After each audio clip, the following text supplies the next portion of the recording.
Got kids? Thanks. Welcome to Luxury Living Ottawa, also known as Luxury Living by Lana and Liza. And today we are going to talk about what to consider when you're buying a home for your family or your kids.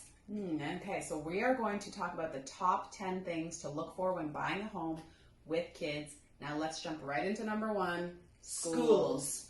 Now my first career as a teacher means that I know all schools are not the same. And so it's really important to look for the right school for your family. Do they offer the right courses? Will it meet your child's educational needs? Very good idea. And this is also important for resale too, because the people who will be buying a house from you, either in 5, 10, or even 25 years, will have the same considerations and will want to know about the schools in the neighborhood. Exactly.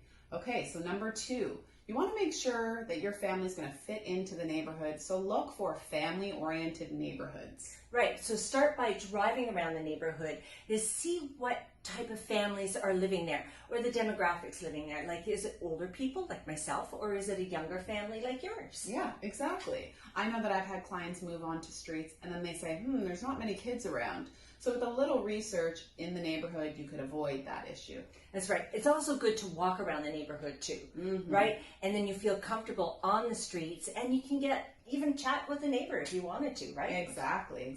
Okay, number 3, I know my 4 and 7-year-olds could do it all day, but parks. You want to be close to parks so that they can enjoy them, play in them. Yeah, you don't want them walking across a busy street like Stranraer or Terry Fox, Green Bank. Exactly. Yes, or even Trim Road out in the East End, right, to get to a park. Park around the corner. And they can also be water parks. Yes, so water parks. Maybe regular parks, maybe parks with soccer fields, parks with hockey rinks. There's all types of parks, but make sure you're close to parks. Perfect. Number 4. Outdoor space. So that could be a few things. You may want a big driveway in the front, because I know my driveway has a basketball net. That's important to them. But you also might want a good-sized backyard. Right. A backyard where you can play soccer, where you can have friends over. Perhaps even a pool at one point if your kids are into that sort of thing. But something else to consider is a fenced yard.